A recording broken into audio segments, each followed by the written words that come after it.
Salut les amis, c'est Paolo. Bienvenue sur FastProg.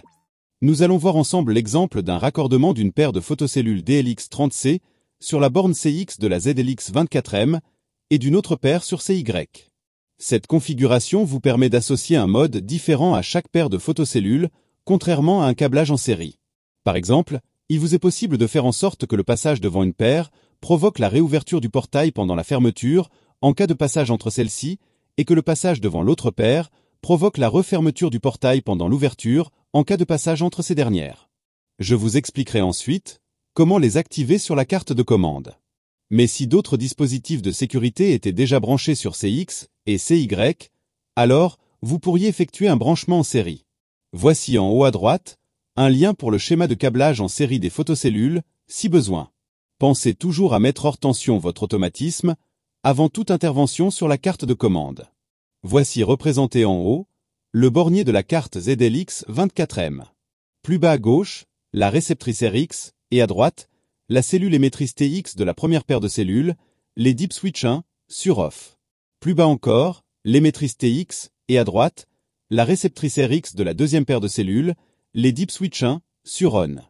Il est conseillé de poser les photocellules en croisant les RX avec les TX, comme représenté sur le schéma. Vous n'êtes bien évidemment pas obligé d'effectuer votre câblage dans l'ordre présenté maintenant. La borne 2 de la ZLX24M doit être raccordée à une borne out de chaque RX. L'autre borne out d'une cellule réceptrice d'une paire ira sur CX de la ZLX24M.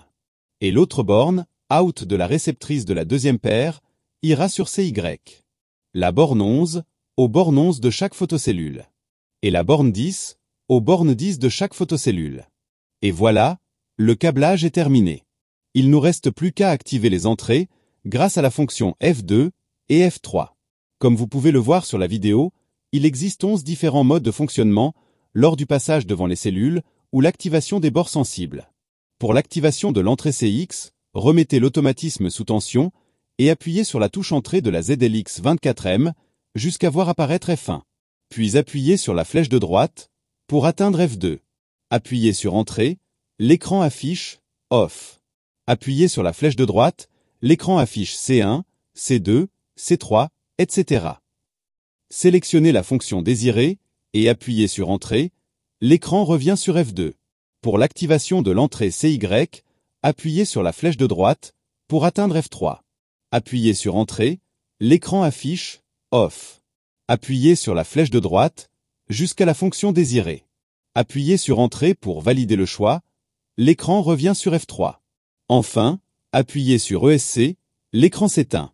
Si au contraire, la carte affiche un défaut de sécurité C1 ou C2 ou autre C, cela signifie qu'il y a un souci de câblage, d'alignement ou d'alimentation sur une ou les deux paires de photocellules. Afin de le déterminer, je vous conseille de désactiver l'entrée CX ou CY et d'observer sur quelle entrée se trouve le problème. Assurez-vous que rien ni personne ne se trouve entre les photocellules et que l'alignement des photocellules entre elles soit bon. Voici en vidéo la signification des voyants LED des DXR, dont celle vous permettant de vérifier l'alignement. Contrôlez la présence de tension entre les bornes 10 et 11, elle doit être d'environ 24 volts alternatifs. Vérifiez à nouveau le bon câblage.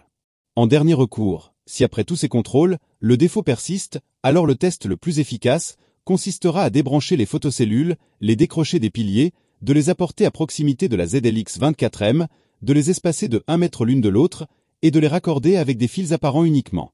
Cette technique vous permettra de déterminer si vos photocellules sont défaillantes ou pas, puisque vous ne pourrez plus avoir de doute sur le raccordement ou l'alignement. Et si à la fin tout va bien, alors parfait. Pour ceux qui souhaiteraient brancher plus de 2 paires de photocellules, voici le schéma de câblage que vous pouvez retrouver dans la notice. Si cette vidéo vous a permis d'être plus rapide et efficace, continuons à travailler ensemble. N'oubliez pas le pouce ou le petit commentaire, et n'hésitez pas à vous abonner, afin de découvrir le monde facile de FastProg. De nouvelles vidéos sont fréquemment ajoutées à la chaîne. Pour la programmation de vos télécommandes, d'autres dispositifs de sécurité, ou l'accès direct à la chaîne, cliquez sur le lien qui vous intéresse. Arrivederci, alla prossima!